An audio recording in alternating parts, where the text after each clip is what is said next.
예. 그 서길봉 스님이라고 있는데 그 스님이 법문을 하고 있을 때 이렇게 듣고 있는데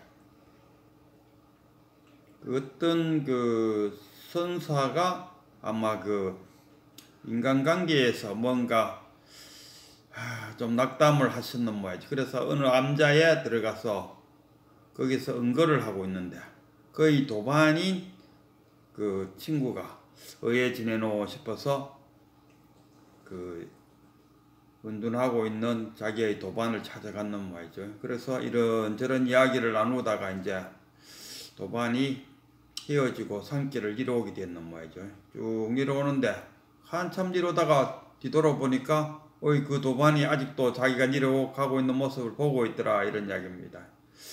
그래서 옆에 있던 돌을 하나 주갖고 그 도반한테 던졌죠.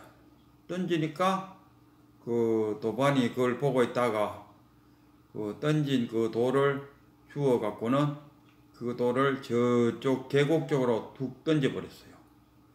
그래갖고 두 사람 헤어졌는데, 그래갖고 이 서길봉 스님이 아니 도대체 무슨 뜻이지? 한참 걸어가다가 밑에 있는 친구가 돌을 주갖고 자기의 도반에게 던졌고, 그 도반은 그 돌을 주갖고 저쪽 옆으로 그 계곡 쪽으로 집어 던지니까 뭐 서로가 이제 뜻이 전달되고 헤어졌다, 이러 아닙니까? 그래도 그 두 사람은 극하고 헤어졌는데, 서길봉 스님은 아니 도대체 이게 무슨 뜻인가? 그게 너무 궁금했다 이겁니까? 그래서 그 생각을 늘 무슨 뜻일까 하는 그 생각을 늘 갖고 있으면서 이런 책 저런 책을 봤는데 그와 유사한 사례가 그 중국의 그 어떤 선사가 지어놓은 책 속에 그와 비슷한 내용이 들어있더라, 이런 이야기. 그래서 무릎을 탁 치고 아하 이런 뜻이구나 하고 알았다, 이런 이야기입니다.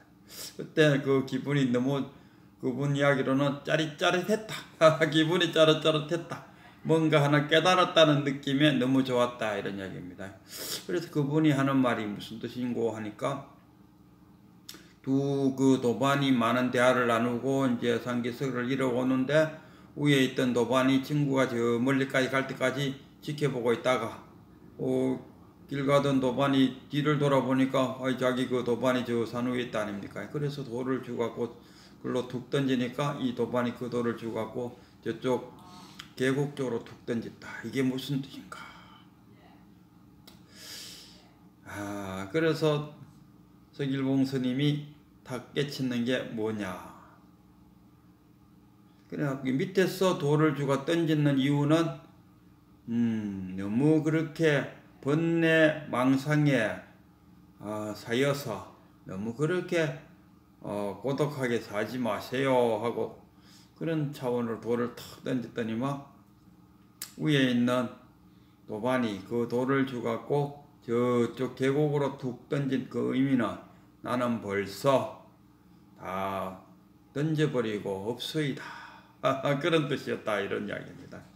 그래서 이런 것들을 아는다는 거, 우리가 뭐 선사들 잘 하는데 뭐 깨치고 나면 84,000 법문을 한 꼬쟁이에 다 끼울 수 있다. 깨치고 나면은 문문관 48칙을 뭐 문문관뿐만 아니라 뭡니까 그 염송 뭐 염송도 있고 또 뭐더라 또 뭐 그런 뭐 저런 그 공안들을 다 깨칠 수 있다 하는데 그 말짱 그러니까 깨치라는 어떤 하나의 방편적인 이야기다, 그래 봐야 됩니다. 그런 것들을 자꾸 이렇게 깨치면은 우회된다. 깨치면은 뭐가 어째 된다 해서 뭐 하늘을 날아다닌다 해서 유관이 열리고 뭐 오한통이 열리고 깨치기만 하면 다 된다. 그래서 얼른 깨치라 그런다. 그래 갖고는 못 깨치죠. 깨침이라는 것을 그런 걸로 알고 있는 이상은 그러면은 깨치질 못한다. 깨치는 그 자체를 대상으로 삼는다 아닙니까? 내가 열심히 해서 목적을 이루라. 그 목적을 갖고 깨닫는다 아닙니까? 그러면 깨달음 그 자체가 목적이 되어버린다 아닙니까? 뭐 한마디로 이야기하면 우리는 깨쳐져 있는데 굳이 깨치겠다고 그 대상을 찾는다 아닙니까? 우리가 이름은 있어도 모양은 없는 것들이 참 많아요. 그 대표적인 것이 귀신이라는 이름은 있어도 모양은 없어요. 부처님이 이런 말을 했다 아닙니까? 상이 아닌 줄 알면은 즉각 열애를 버리라. 그리고 또 열애를 버리라 하는 거, 열애를 또 대상으로 만들어 버리면은 상이 아님을 알 때 즉각 열애를 본다 하는데, 그럼 또 우리 일반 사람들은 상이 아님을 알면 또 귀신 같은 열애가 나타나는가 보다 이렇게 생각할 겁니다. 상이 아닌 줄 알면은 즉각 열애를 본다. 열애라는 것도 상으로 보고자 하지 않는다면 상이 열애가 보이죠. 참나 이름은 있죠. 참나라는 것은 이름은 있어도 모양은 없어요. 모양 없는 것을 보고자 한다고 하면 어째 보겠나 이거. 찾는다고 찾아지나 이거. 상이 아니면 즉각 열애를 보리라. 즉각 열애를 보리라 하니까 상이 아닌 걸로 생각하면은 열애가 보이는갑다. 이래 생각해 버리면은 좀 그렇지 않겠습니까? 그래서 오늘의 공안부터 한번 이야기해 볼게요. 오늘의 공안 종록록 68칙입니까? 68칙이야. 어느 스님이 협산선사를 찾아왔어요. 그래서 이 질문을 했어요. 질문하는 그 자체로 볼 때는 좀 그래도 좀 깨친 분인가 할 정도의 그런 질문 내용인데 왔다 갔다 하는 걸로 봐서는 또 아닌가 싶기도 하고, 어쨌든 간에 질문을 했어요. 그러니까 질문 내용이 뭐냐 하면 털어기를 치우면은, 그래 털어기 치운다는 건 번뇌망상이 아니겠습니까? 그 털어기를 치워서 부처를 보았을 때는 어떻습니까? 털어기를 치워 부처를 봤을 때는 어떻습니까? 하고 협산선사에게 물었어요. 그러니까 협산선사가 부처를 보고들라 단칼에 잘라야 된다. 그러지 않으면 어부가 둥지를 들 것이다. 그러니까 임재선사가 그랬지 아닙니까? 임재선사가 부처를 만나면 부처를 죽이고 조사를 만나면 조사를 죽이라. 이 죽이라 하니까 할인도가 떠오르죠. 할인도. 또 방향가 파주, 파주, 방향가 파주, 살인도.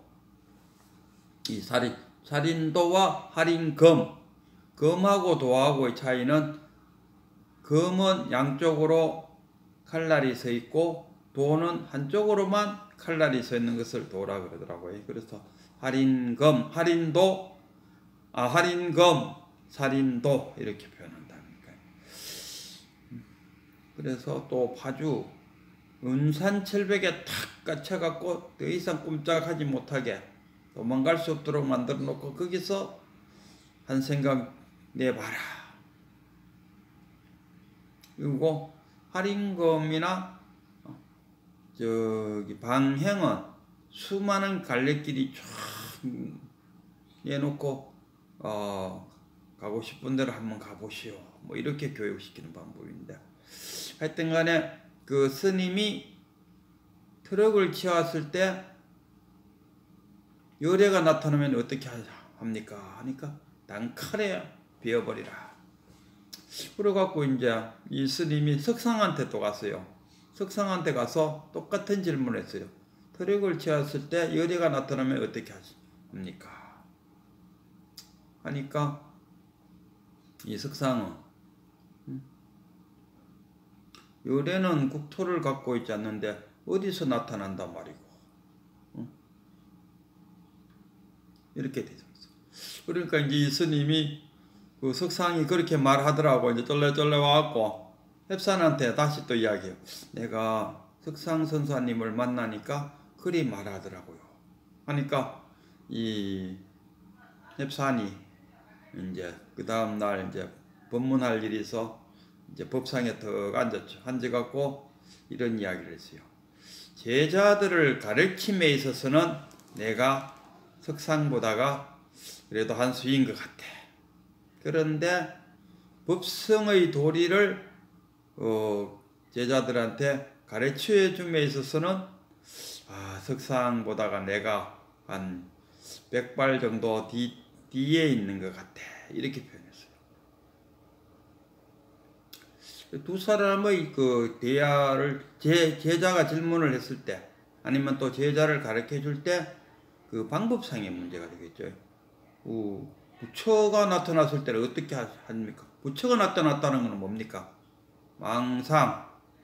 망상을 피우고 있다 아닙니까? 그리고 그 망상을 잘라야 된다. 부처라는 어떤 사람들 그렇잖아. 막 기도를 막 하니까 부처님이 나타났었다. 또는 누굽니까? 무슨 문수보살이 나타났다. 짜고 저쩌고 그러지 않습니까? 가고 보면 문수보살이 나타나갖고 부처의 사리를 줬는데 그 사리를 받아와갖고 어느 절에다가 모셨다. 이거 믿어야 되나 말아야 되나?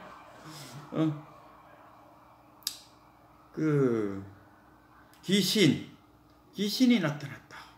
트럭을 치우니까 귀신을 나타났다.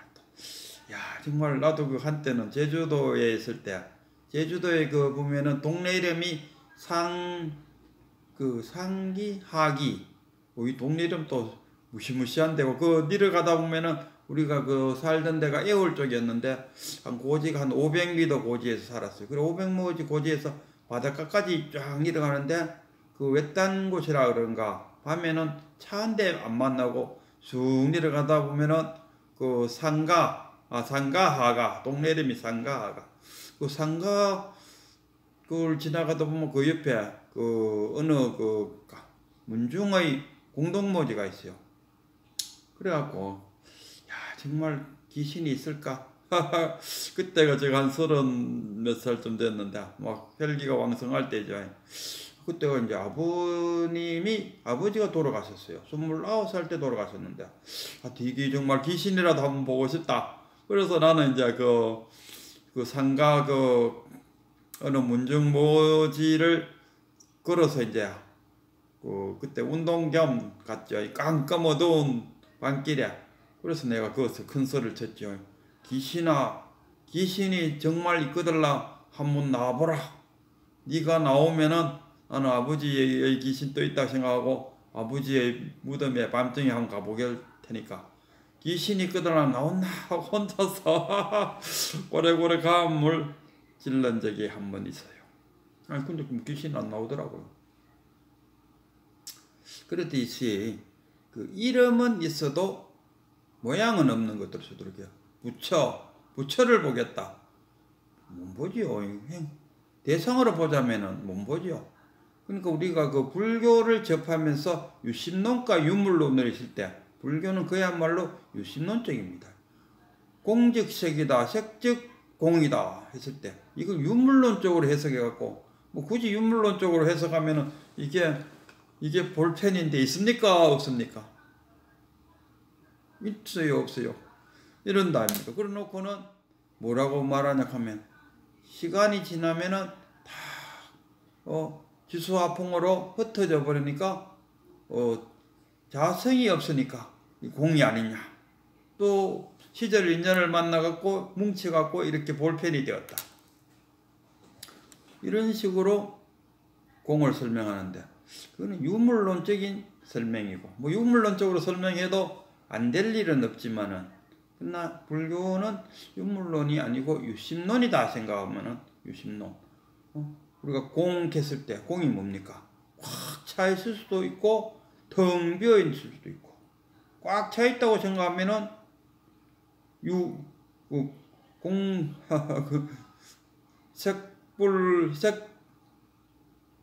색불시공요 공불시색이다 뭐 이러잖아요. 공즉색이요 색즉공이다. 공이 색이요 색이 공이다. 어떻게? 공이 꽉 차 있었다고 생각하면은 이거는 색이요. 공이 텅 비었다고 생각하면 이거는 공이 되는 거죠. 이게 유심적으로 일체 유심이라고 그러잖아요. 유심으로 봐야지. 이걸 유물론적으로 불교를 접하면은 안 된다 이런 이야기입니다. 그래서 그 제자를 가르치면서 그 부처를 나타나면 어떻게 하냐? 부처에 의지하는 그 마음을 버리고 네 스스로가 부처가 되어야 된다. 내가 부처를 보았다 하면 나와 부처가 둘이 되어버리잖아요. 내가 부처다 하면 하나잖아요. 분리. 내가 부처. 망상 속에 떠오르는 그 부처를 죽여버리고 내가 부처라는 그런 생각을 가져라. 이렇게 지도하는 방법이 하나 있고, 이 석상스님은 지도할 때 부처가 나타나면 어떻게 합니까? 할 때 아니 부처가 어디에 나타나는데? 상이 아님을 알아라 하는데 상이 어디 있다는 말이고 부처가 어디 있단 말이고 부처는 모양을 갖고 있지 않는데 부처가 어디서 나타나있다. 부처는 눈으로 보고 있는 게 아니요. 그렇게 부처를 대상으로 보면 그건 유물론이지 유심론이 아닙니다. 이렇게 불성에 대해서 도리 진리를 가르쳐 주갖고 그 제자로 하여금 자신의 그 허망된 생각을 버리도록 하는 그런 가르침이 있다. 그래서 이 햅산과 석상의 가르침은 서로 간에 그 누구에게 가르치나, 그리고 쉽게 말하면 근기에 따라서 어느 할매가 어느 할매보다 아기가 죽어갖고 자기 아들이 죽었다 아닙니까? 그래서 이 자기 아들이 죽은 엄마가 와갖고 부처님한테 사정하죠. 죽은 내 아들을 살려주시오. 그러니까 부처는 왜 합니까? 그 바가지를 하나 주면서 마을에 가서 계자씨를 한 바가지 담아오면은 살려주겠다. 다만 사람이 죽지 않았는 집에 가서 얻어와야 된다. 그러니까 이 아들이 죽은 엄마가 너무 좋아갖고 자기 아들을 살린다 하니까 온 동네를 돌아다니 봐도 사람이 죽지 않는 집이 없더라. 그래서 사람은 죽는 것은 그리 큰 일이 아닌갑다 하고 자기 아들의 죽음을 그냥 당연시 여길 수 있게 되었다. 뭐 이런 이야기. 거기에 부처님의 그 설법이 뭡니까? 대기설법. 그 사람마다의 근기에 맞춰갖고 딱딱 맞춰갖고 그 근기에 맞게 설명을 해줄 때 방금처럼 이 햅산과 석상의 이 지도 방법에 있어서 이시 부처님이 한 수이죠. 부처님은 그 대상이 누구냐, 제자가 누구냐에 따라서 딱딱 맞게 설명을 해주는데 이 큰 선사 이런 분들은 아직 부처님보다가는 조금 한 100걸음 밑에 있는가? 그 사람 묻는 질문자의 근기를 못 알아차리고 그냥 누가 와서 묻든지 간에 걔가 불성이 있습니까? 없다. 그런 식으로 답하는 그래 갖고는 좀 안 된다. 그런 느낌도 좀 들어요. 그 큰 스님들은 보면은 이런 지하에 탁 깨치게 만든다니까. 이런 지하에 탁 깨치. 여기 석상 같은 경우도 이제 영호 스님 밑에 이제 거기서 이제 살창고를 지키고 있었는 거죠. 그래갖고 그 영산 스님이 또 와서 보니까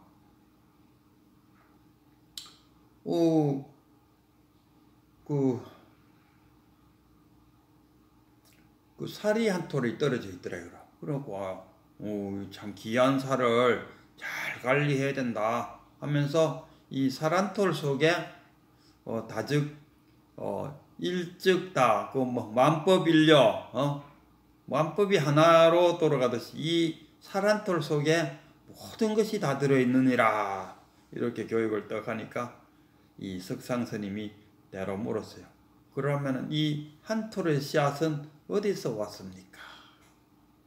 딱 이래 물으니까 영산스님이 그 다음날 법문할 때 야, 살 한 톨 속에 호랑이가 있더라. 그래서 석상스님의 그 깨달았음을 인가하는 법문을 했다 이런 이야기입니다. 그래서 저는 이 두 선사 이야기를 들으면서 가르칠 때, 제자를 가르칠 때 가장 먼저 고려해야 될 점이 무엇이냐 했을 때 제자의 근기가 아닐까. 아직 뺑아리가 계랄에서 바깥으로 나올 준비가 안 돼 있는데 어미가 먼저 그 뺑아리를 계랄을 쪼아버리면 안 되고, 또 제자가 나올 준비가 다 됐는데 어미닭이 먼 산을 보고 있어도 안 되고, 그래서 동시졸탁이 다 이루어져야 된다 하는 생각이 들고, 특히나 이 큰 스님은 제자의 근기를 한눈에 착 알아보고 거기에 적절한